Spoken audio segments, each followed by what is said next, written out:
To our amazing viewers at Cheating Tales Lab, we'd love to hear, which part of the world are you joining us from? Let us know. Now, let's dive into today's story. Chapter 1, The Fracture. Jake O'Connor learned to read people in runes darker than most could imagine. 18 years with the CIA's Special Activities Division had taught him that truth lived in the spaces between words, in the flutter of an eyelid, the tension in a jaw, the way fingers drummed against the table when someone was lying. Now, sitting across from his wife in their suburban Virginia home, he saw all the signs. "I met someone," Christy said, not meeting his eyes. She twisted her wedding ring, a tell he'd cataloged months ago when he first suspected. Someone who's actually present, Jake. Someone who doesn't disappear for weeks at a time. Charlotte, their 8-year-old daughter, was upstairs. Jake could hear her humming while she drew. Probably another picture of the three of them, still a family in her mind. His chest tightened. "I've been out for 6 months," Jake said quietly. "Took the desk job you asked for. I'm home every night. 6 months doesn't erase 8 years of absence." Christy finally looked at him, and he saw something he'd never detected before: rehearsed conviction. She'd practiced this speech. "I want a divorce." Jake had survived interrogations in black sites from Kabul to Kiev. He'd once spent 48 hours zip-tied in a Colombian warehouse while extracting an asset. But nothing had prepared him for the way that word, divorce, seemed to hollow him out. "Who is he?" Jake asked. Christy stood, smoothing her designer dress. Why had she started dressing like this? "That's not relevant right now. My lawyer will contact yours." Katie. He used a nickname from their college days, when she'd been a pre-med student who laughed at his terrible jokes. Before the lies. Before the missions he couldn't discuss. Before the 1,000 small absences that had become a chasm. "It's Christy," she said coldly. "And he's a good man. A respected man. Charlotte will have a better life." After she left the room, Jake sat in the silence. Through the floor, he could hear Charlotte singing now, some Disney song about true love conquering all. His phone buzzed. A text from Damon Bryant, his former handler and one of the few people who knew what Jake had really done for his country. Heard through the grapevine. "You okay, brother?" Jake typed back, "Been through worse." But as he climbed the stairs to help Charlotte with her homework, pretending his world wasn't disintegrating, he wondered if that was actually true. Chapter 2, The Revelation. 3 months later, Jake sat in the cramped office of Sally Sawyer, the best divorce attorney his modest savings could afford. Sally was sharp, in her mid-40s, with the kind of no-nonsense demeanor that came from spending decades in Virginia family courts. "I'm not going to sugarcoat this," Sally said, spreading documents across her desk. "Your wife's representation filed this yesterday."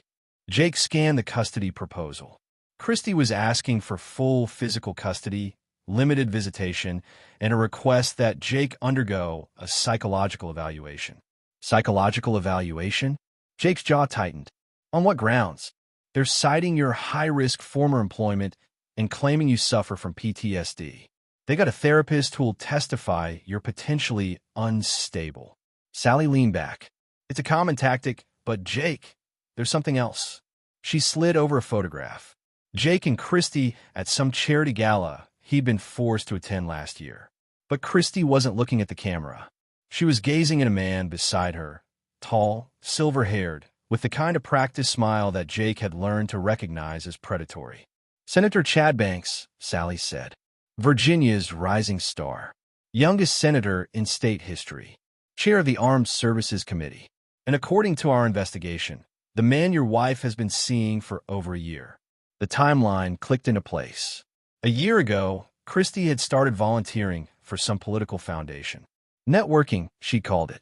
Jake had been in Morocco, hadn't asked questions when he returned. "She was having an affair while I was deployed," Jake said flatly. "Yes, and Banks has resources we can't match. His legal team is top shelf. But there's more." Sally pulled out another document. "The judge assigned to your case is Walter Drew. He's been on the bench for 20 years, and Jake, he's in Banks' pocket. They golf together. Banks helped fund his last re-election campaign." Jake felt the old training kick in, the ability to compartmentalize emotion, to see the chessboard, to identify the real enemy. "The fix is in," I'll file for recusal, but don't hold your breath. Drew's ego won't let him step down. Sally's expression softened. I know guys like you, Jake. You're thinking about doing something stupid. Don't. We fight this the right way. Jake nodded, but his mind was already working through scenarios. In the field, when the mission was compromised, you didn't surrender. You adapted. That night, Charlotte stayed with him, his weekend visitation. She was quieter than usual, pushing pasta around her plate. Mom's friend is moving into our house, she said finally.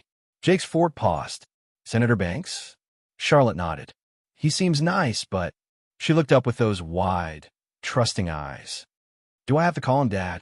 Never, Jake said fiercely, pulling her close. I'm your dad. That never changes, sweetheart. I promise. After Charlotte fell asleep, Jake sat in his home office, the one room Christy hadn't redecorated before leaving. He opened his laptop and began typing names into search engines, pulling threads. Chad Banks had a pristine public image. War hero, National Guard, but never deployed, family man, his first wife died in a car accident 8 years ago, champion of veterans' rights. But Jake knew how to look deeper. He accessed databases most civilians didn't know existed, favors from old agency contacts who owed him. By 3 a.m., he had a file on Senator Chad Banks that painted a different picture.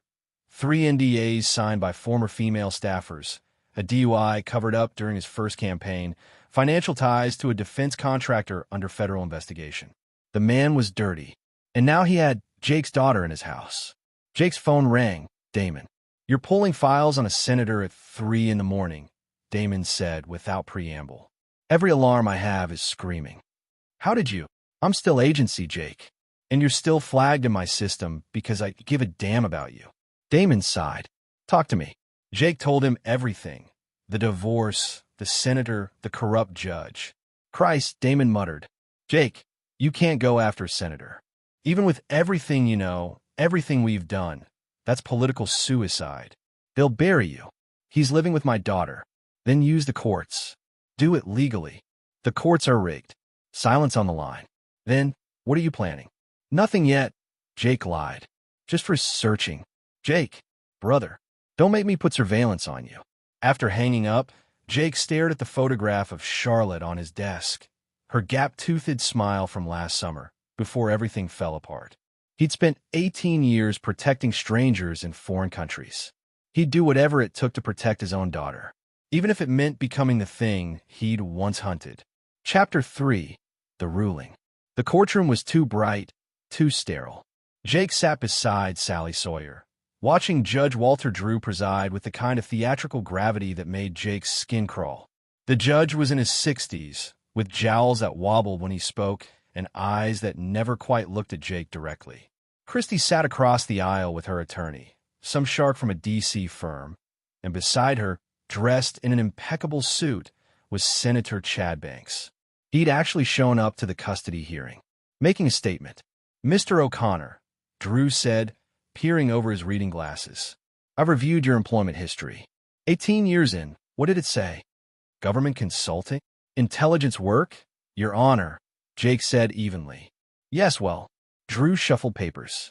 The psychological evaluation submitted by Mrs. O'Connor's counsel raises concerns about your mental fitness. Post-traumatic stress, difficulty with emotional regulation, extended periods of absence from your daughter's life.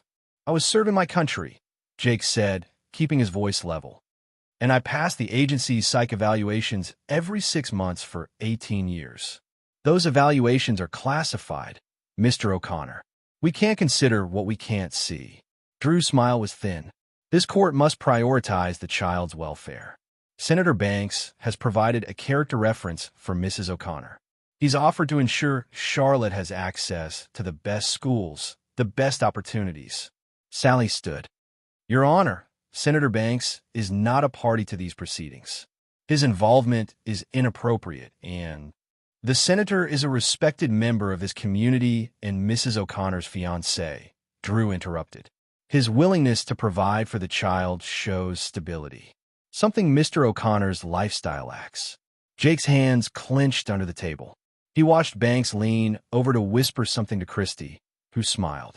The intimacy of it, the casual ownership, made Jake's blood run cold. The testimony crawled forward. Christy painted Jake as an absent ghost, a man married to shadows, someone Charlotte barely knew. Her therapist testified about the trauma of having an unstable parental figure. Banks' attorney submitted a motion that Jake's visitation be supervised, pending further evaluation. Sally fought hard, but the deck was stacked. When Drew finally delivered his ruling, Jake already knew what was coming. Full physical custody is awarded to Mrs. O'Connor, Drew announced. Mr. O'Connor will have supervised visitation every other weekend, pending completion of a psychological evaluation and anger management courses. Your Honor, this is, Sally began. My decision is final. Drew's gavel cracked down. This court is adjourned. Jake sat motionless as the room emptied. Sally touched his shoulder. We'll appeal. This won't stand. But as Jake watched Banks guide Christy and Charlotte out of the courtroom, his daughter looking back at him with confused, tearful eyes, he knew appeals took months, maybe years. In the hallway, Banks approached. Up close, the senator was even more polished. Perfect teeth, expensive cologne, and eyes that held no warmth despite his smile. Mr. O'Connor, Banks extended his hand. I hope we can move past this animosity. Charlotte's a wonderful girl. I'll take good care of her. Jake stared at the offered hand until Banks withdrew it. You're a veteran yourself, Banks continued smoothly. National Guard. I understand the sacrifices of service, but sometimes we have to accept when it's time to step back. You never deployed, Jake said quietly. Your guard unit was stateside administrative. You took a photo op in Kuwait that your campaign used for 10 years. You're not a veteran. You're a politician in a costume. Banks' smile didn't waver, but his eyes went flat. Careful, Mr. O'Connor. You're already on thin ice with the court. Threatening a senator won't help your case. I didn't threaten you, didn't you? Banks leaned in slightly. Men like you. You think your little secrets and classified past make you dangerous. But this is my world. I have judges, lawyers, police chiefs in my pocket. You're just another washed-up spook who can't adapt to civilian life. You step back. Enjoy your supervised visits. As Banks walked away, Jake felt something shift inside him. The same cold clarity that came before a tactical operation. The same calculation he'd used in rooms where failure meant death. He pulled out his phone and texted Damon. I need to talk. Secure line. Tonight. Sally appeared beside him. Jake, what did Banks say to you? Nothing important, Jake lied. That night, on an encrypted call with Damon, Jake laid out what he needed. Surveillance equipment, access to certain databases, and a very specific favor involving a team Damon still ran in the agency's Special Operations Division. This is insane, Damon said. You're talking about going after a sitting senator. I'm talking about protecting my daughter from a corrupt predator. Jake, remember Bogota? When that asset's daughter was taken by the cartel, and the local police wouldn't help because they were paid off. Jake's voice was steel. You sent me in anyway. You said sometimes the right thing isn't the legal thing. Damon was quiet for a long moment. If this blows back on you, it won't. If it does, I'll deny everything. I know. Another pause. Then what do you need? Chapter 4, The Call. 2 weeks later, Jake's phone rang at 2:47 a.m. He was awake. He'd been awake most nights since the custody ruling, planning, watching surveillance footage Damon's team had helped him acquire. But when he saw Charlotte on the caller ID, his blood turned to ice. Baby, he answered, sobbing, gasping, hyperventilating sobs that no 8-year-old should be capable of making. Daddy. Charlotte's voice was raw, terrified. Daddy, please come get me. Please. Jake was already on his feet, grabbing keys, gun. What happened? Where are you? The basement. He locked me in the basement. It's dark and there are spiders and I'm scared. Who locked you in? But Jake already knew. Mr. Banks. He said I was rude at dinner and I need to learn respect. Daddy, I've been here 3 days. I'm so hungry. Please. The line went dead. Jake was in his car before conscious thought caught up. He dialed Christy. Straight to voicemail. Called again. Again. Nothing. He called Sally Sawyer. She answered groggily. Jake, it's 3 in the morning. Charlotte just called. Banks locked her in a basement for 3 days. I'm going to get her. Wait, Jake, no. You can't just storm over there. You'll get arrested for violating the custody order. Call the police. The police answer to Banks people. You said it yourself. Jake was already driving, breaking every speed limit. I'm getting my daughter. Then call me when you get there. Don't do anything without me on the line. Jake? Jake? He hung up. Dialed Damon instead. I need the team, Jake said when Damon answered. Now. And I need a location that doesn't exist. Damon didn't ask questions. Text you the address in 10 minutes. Jake, this is the line. Once you cross it. I crossed it the moment he touched my daughter. The O'Connor house, Christie's house now, was dark when Jake arrived. He built a tactical plan during the drive. Entry points, sight lines, evacuation routes. Old habits. But when he tried the front door, it was unlocked. Wrong. Everything about this was wrong. Jake moved through the dark house with practiced silence. Living room empty. Kitchen empty. His old office converted to Banks' home gym. Upstairs, he found Christie's bedroom. The bed unmade but cold. No one had slept there in hours. The basement door was locked. Jake picked it in 15 seconds. Charlotte, he called down the stairs. Daddy, her voice, weak but real. She was huddled in the corner of the unfinished basement, wrapped in a thin blanket. No food, no water. A bucket in the corner that made Jake's vision go red. He scooped her up, his daughter weightless, shaking. I've got you, baby. I've got you. He said you'd never find me. Charlotte sobbed into his neck. He said you didn't care. Never. I will always find you. Always. Jake carried her upstairs and stopped cold. Senator Chad Banks stood in the kitchen, phone in hand, a smile on his face. Behind him, 2 police officers Jake didn't recognize. Officers, thank God you're here, Banks said smoothly. This man just broke into my home and attempted to kidnap my stepdaughter. That's not, she called me. She was locked in the basement. One officer put a hand on his gun. Sir, put the child down. Charlotte, tell them, Jake said desperately. Tell them what happened. But Charlotte was crying too hard to speak, clinging to Jake's neck. Mr. O'Connor, the second officer said, older, with sergeant stripes. You're in violation of a custody order. Put the child down, or we'll use force. Call Child Protective Services, Jake said. Look at the basement. There's evidence of imprisonment, neglect. Imprisonment. Banks laughed. Charlotte had a tantrum and put herself in timeout in the basement. I was let her calm down. This is parental discipline, officer. But this man, he has documented anger issues, he's violated a court order, and he's clearly having some kind of breakdown. The sergeant moved closer. Last warning. Jake looked at Charlotte, her hollow cheeks, her trembling body. Then at Banks, whose smile was triumphant. He gently set Charlotte down. It's okay, sweetheart. This isn't over. They cuffed him in his own kitchen while Charlotte screamed. The last thing Jake saw before they pushed him into the patrol car was Banks kneeling down, putting a hand on Charlotte's shoulder, whispering something that made her go silent and still. Chapter 5, The Shadow. Jake spent 6 hours in holding before Sally got him released on bail. The charges were severe: breaking and entering, violation of custody order, attempted kidnapping. Banks had pulled every string to ensure Jake looked like a dangerous criminal. This is a disaster, Sally said as they walked to her car. They're filing for a permanent restraining order. The judge is scheduling an emergency hearing. Jake, you might lose all parental rights. He locked my daughter in a basement for 3 days. I believe you, but we have no proof. Banks claims Charlotte went there voluntarily as punishment. CPS did a welfare check. Charlotte's back with Christie, who swears she didn't know anything about it. Charlotte's too traumatized to give a coherent statement. Sally's voice cracked. I'm sorry. The system failed her. Failed you. Jake was silent during the drive home, but his mind was working through scenarios, contingencies.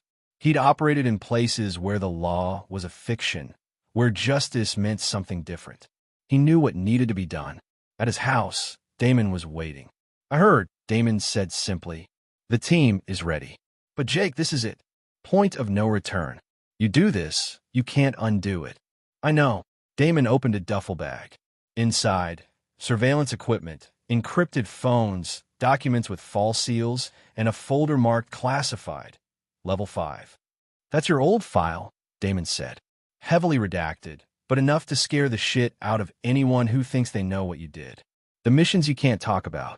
The interrogations that never happened. He paused. There's also something else. He pulled out a tablet, showed Jake surveillance footage from the past week. Banks entering a hotel with a young woman, not Christy. The woman crying as she left hours later. Financial records showing payments to her afterward. His pattern, Damon said. Former staffers wouldn't talk because he paid them off and had leverage. But this one, her name is Carrie Finley. She's ready to testify if it means stopping him. She heard about your custody case. She called us. Jake studied the footage. How did you find her? You're not the only one with questions about Banks. There's been a quiet investigation, federal level. Nothing that'll go public soon, but enough that when this is over, he'll have bigger problems than you. Damon met his eyes. The team will pick up Banks tonight. Take him somewhere off-grid. You'll have 12 hours to get what you need. A confession, testimony from Charlotte, whatever breaks this case. After that, he goes back before anyone knows he was gone. The senator of a U.S. state, Jake said slowly, disappears for 12 hours and nobody notices? His chief of staff, Tomas Lane, is on vacation. His security detail thinks he's at a private retreat. Christy thinks he's at a late session in Richmond. Damon smiled grimly. We've created a window. What you do with it is your call. That night, at 11 p.m., Jake received a text, package secured. Location sent. The location was an agency safe house 2 hours outside D.C., buried in Virginia woods. Jake had used places like this before, rooms designed for conversations that couldn't happen anywhere official. When he arrived, Banks was cable-tied to a chair in the basement. The senator's perfect composure was cracked, his suit rumpled, a bruise forming on his cheek where he'd fought back during the extraction. O'Connor, Banks snarled. You're finished. Why get out of here? I'll have you charged with kidnapping a federal official. You'll spend life in prison. Jake pulled up a chair, sat down. You locked my daughter in a basement for 3 days. What? She was disrespectful. Kids need discipline. She's 8 years old. She needs to learn her place. Banks' eyes were cold. In my house, under my roof, she follows my rules. And Christy agreed. Your ex-wife knows I'm right. Charlotte needed to be taught a lesson about respect and authority. Jake felt something in his chest. Not rage, but cold certainty. He'd interrogated terrorists who had more humanity than this man. I'm going to give you a choice, Jake said quietly. You can sign an affidavit admitting what you did to Charlotte. You can agree to a custody reversal. You can walk away from Christy and my daughter permanently. Or what? Banks laughed. You'll torture me? You can't. You're not CIA anymore. You're just a washed-up nobody whose wife didn't want him. Jake opened the folder Damon had given him, his classified file. He laid out photographs on the table between them. Not of his own operations, but of Banks, the hotel visits, the payoffs, the defense contractor money, and something else Damon's team had found. Evidence Banks had been feeding classified information to the contractor in exchange for campaign donations. That's treason, Jake said simply. Federal death penalty. Banks went pale. You can't prove any of this. I don't have to. I just need to make sure the right people see it. Your friends in the Senate. The media. Federal prosecutors already investigating you. Jake leaned forward. You're not protected anymore. You crossed in my world, Senator. The world where men like me operate. And in my world, predators like you don't survive.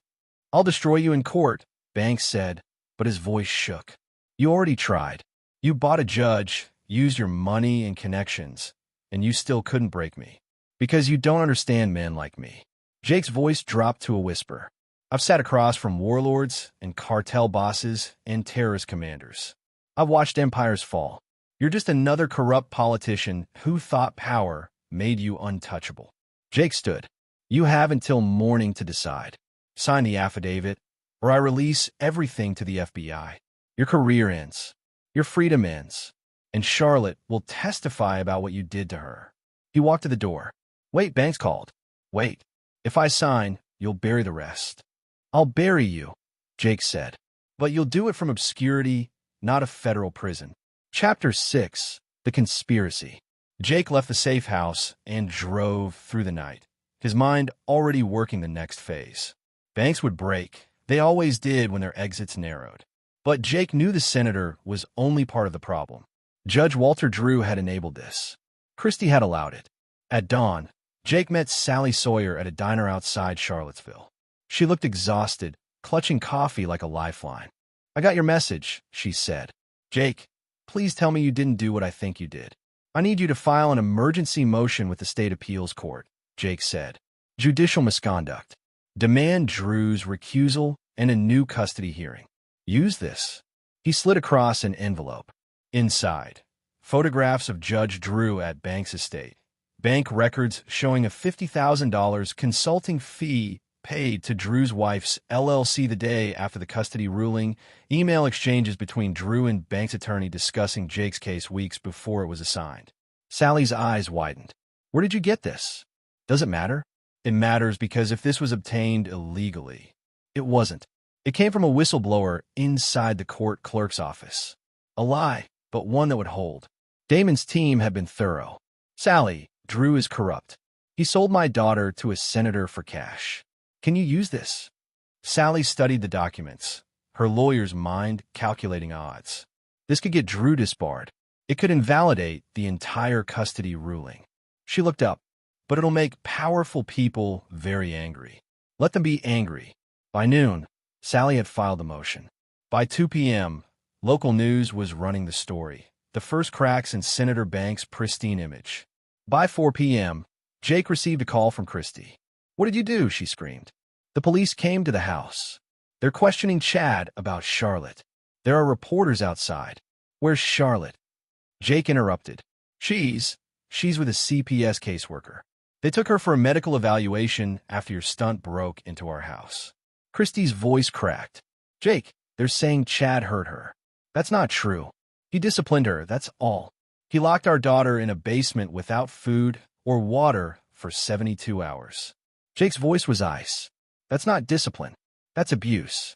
And you let it happen." "I didn't know. I was at my mother's." "You knew enough to ignore her calls, to let him have full access to her, to choose a senator over your own daughter." Silence.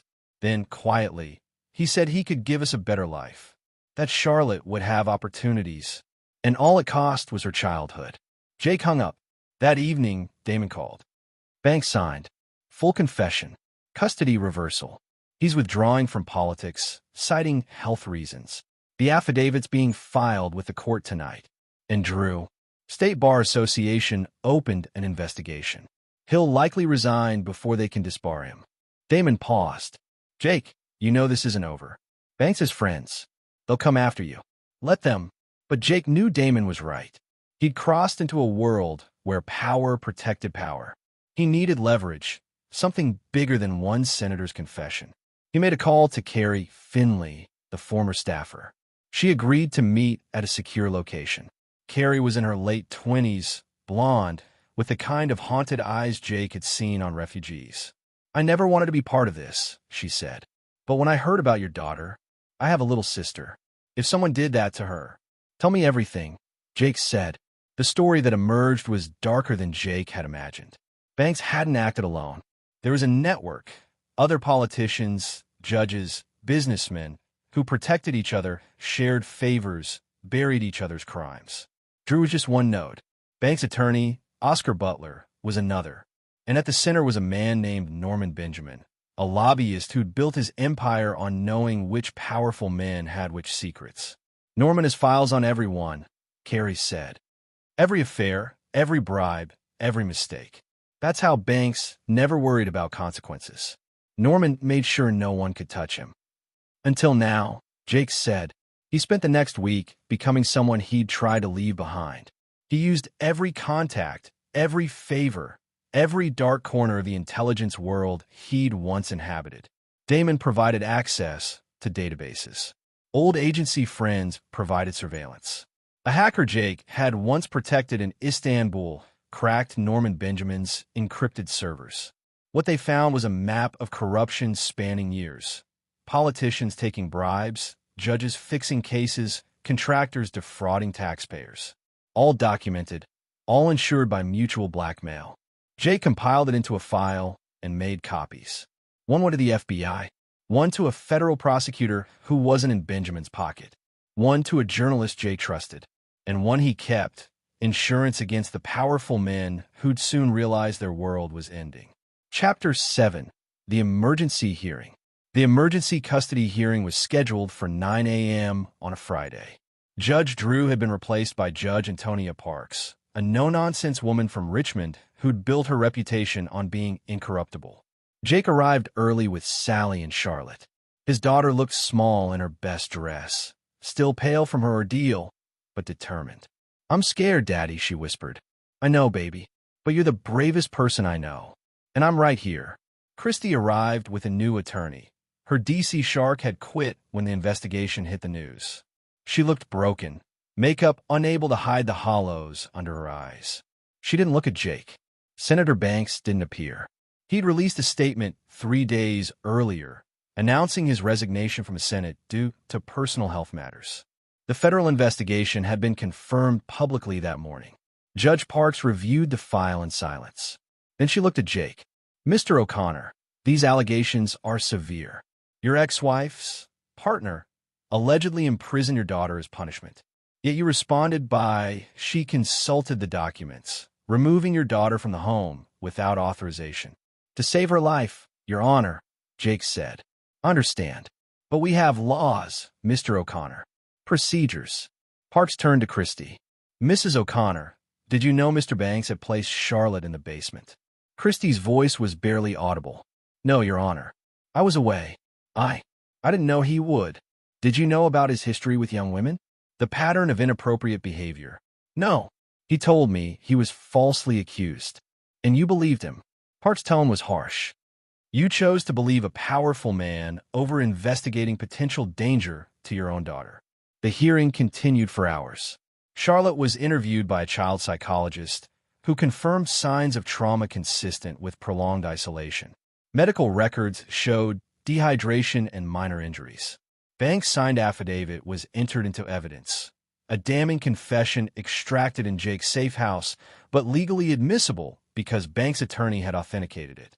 Oscar Butler, Banks' attorney, tried to testify on his former client's behalf, but was dismissed when evidence emerged of his own involvement in the broader corruption network. Finally, Judge Parks delivered her ruling. This court finds that Mrs. O'Connor, through negligence and poor judgment, placed her daughter in significant danger. While Mr. O'Connor's actions in removing Charlotte from the home were technically illegal, they were morally justified given the circumstances. Parks looked at Jake. "Full physical custody is awarded to Mr. O'Connor. Mrs. O'Connor will have supervised visitation pending completion of parenting classes and therapy." Christy sobbed. Charlotte squeezed Jake's hand. "Furthermore," Parks continued, "this court is referring this matter to Child Protective Services for investigation into Mrs. O'Connor's fitness as a parent. We will reconvene in 6 months to review progress." The gavel fell. Outside the courthouse, reporters swarmed. Sally guided Jake and Charlotte to a side exit, but not before one journalist shouted, "Mr. O'Connor, is it true you used CIA interrogation techniques on Senator Banks?" Jake stopped, turned. "I used to hunt bad men for my country. I'm glad I still remember how." Chapter 8. The Reckoning. The fallout was seismic. Within a week, the FBI arrested Norman Benjamin on charges of racketeering and conspiracy. 4 other judges resigned. 3 state senators announced they wouldn't seek re-election.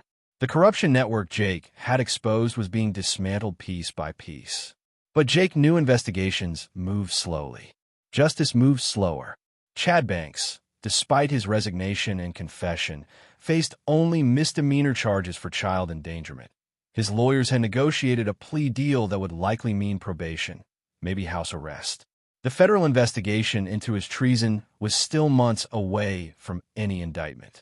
Jake couldn't accept that. 2 weeks after the custody hearing, Jake received a call from Damon. "You need to see this," Damon said. They met at a parking garage in Alexandria. Damon handed over another file. "Banks isn't done," Damon said. "He's planning something. My sources inside his remaining network say he's contacted private investigators. He's tried to dig up dirt on you, on Charlotte, anything to overturn the custody ruling." "He lost," Jake said. He has no legal standing. Legal doesn't matter to men like him. He's also been in contact with some very dangerous people, contractors who do off-the-books work. Jake, I think he's planning to hurt you. Maybe worse. Jake absorbed this. When? Soon. Maybe days. My asset couldn't get specifics. Damon's expression was grim. You need protection. Go to the FBI, get witness protection. No. Jake's voice was steel. I'm not running. And I'm not letting him threaten my daughter. Then what are you going to do? Jake thought of Charlotte, finally sleeping peacefully in her own bedroom. Thought of every mission he'd run, every target he'd neutralized, every time he'd done what was necessary to protect innocent lives. I'm going to end this. That night, Jake activated a plan he'd kept in reserve, his final contingency. He called in every favor, contacted every shadow operator he'd worked with, and assembled something Banks' money couldn't buy, a team of people who owed Jake O'Connor their lives. Damon provided the location where Banks was hiding, a friend's estate in West Virginia, isolated, defendable. Jake and his team surveilled it for 24 hours. Banks had hired security, but they were corporate contractors, not military. Competent, but not experienced in real combat. At 2 a.m., Jake's team moved. They disabled the security system using techniques the agency had taught Jake years ago. They neutralized the guards with non-lethal takedowns. Jake didn't want casualties that would muddy the legal waters. And then Jake walked alone into Banks' bedroom. The senator woke to find Jake sitting in a chair at the foot of his bed, gun resting on his knee. You should have stayed down, Jake said quietly. Banks tried to reach for his phone. Jake shot it off the nightstand. I gave you a way out, Jake continued. You signed the affidavit. You resigned. You could have disappeared, lived quietly, avoided prison. But you couldn't help yourself. You had to come after me. After Charlotte. You ruined my life, Banks snarled. Everything I built. You built a lie, and lies always collapse. Jake stood. I came here to give you a message. Not for me. I can handle whatever you send my way. But the contractors you hired? The private investigators? They're not going to help you. Because I just sent every piece of evidence I have. Everything Norman Benjamin kept, everything from your servers, every crime you've committed to the Justice Department, the New York Times, and every senator on the Ethics Committee. Banks went white. You can't. It's already done. By morning, your name will be synonymous with corruption. The federal charges will be filed, and you'll be indicted for treason, conspiracy, and abuse of a minor. Jake leaned close. You wanted to destroy me? You just destroyed yourself.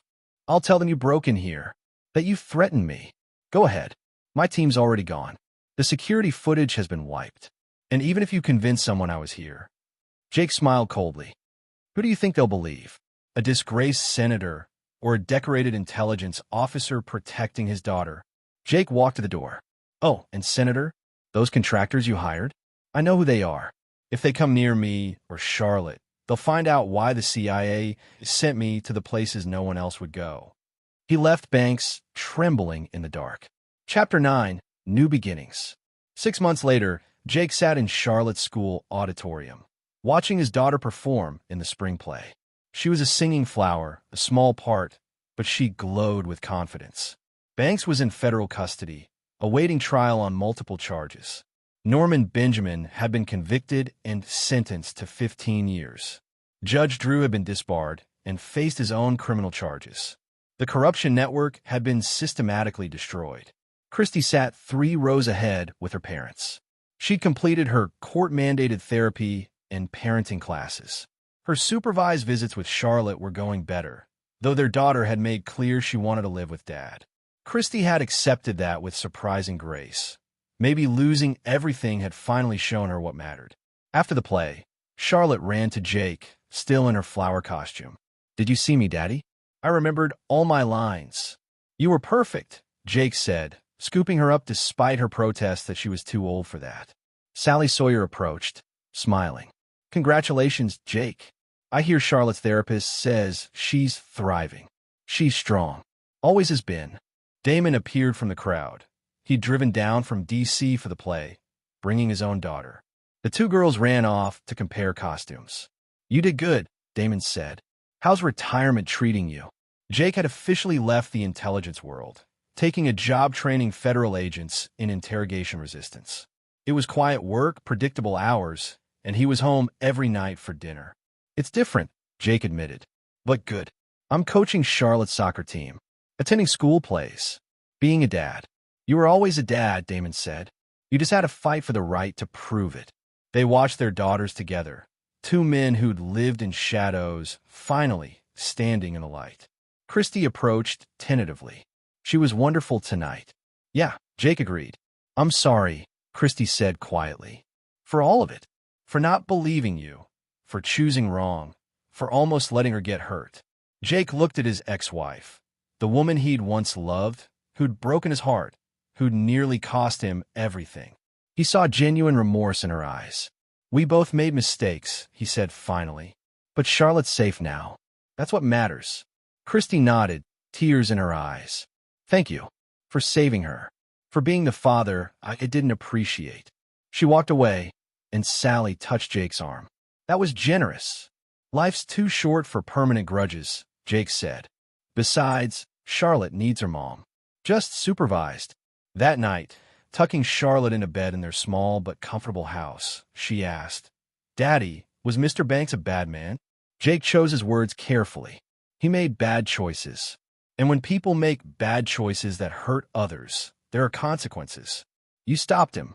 We stopped him together. You were so brave, sweetheart. Calling me, telling the truth. Charlotte was quiet for a moment. Are the bad men all gone now? Jake thought of Banks in prison, of the network dismantled, of the justice that had finally, slowly, been served. The ones who hurt us are gone. And if any new ones show up, I'll be here. Promise? Promise. I'll always protect you, Charlotte. Always. She fell asleep, holding his hand. Downstairs, Jake's phone buzzed. A text from Damon. The last of Banks' co-conspirators was indicted today. It's really over. Jake typed back. Until next fight. You gonna keep doing this? Playing vigilante for justice? Jake looked around his home. The drawings Charlotte had taped to the walls.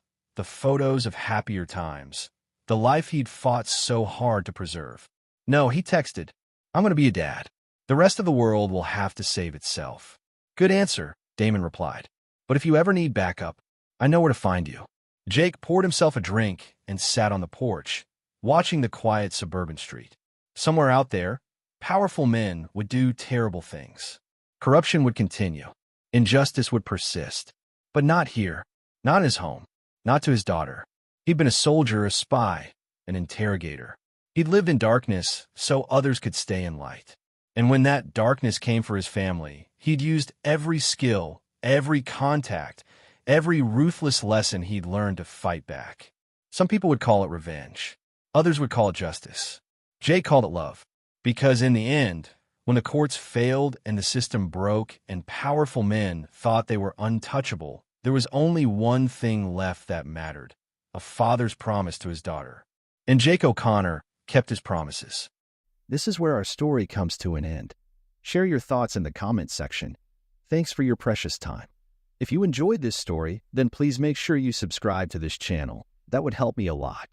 Click on the video you see on the screen, and I will see you there.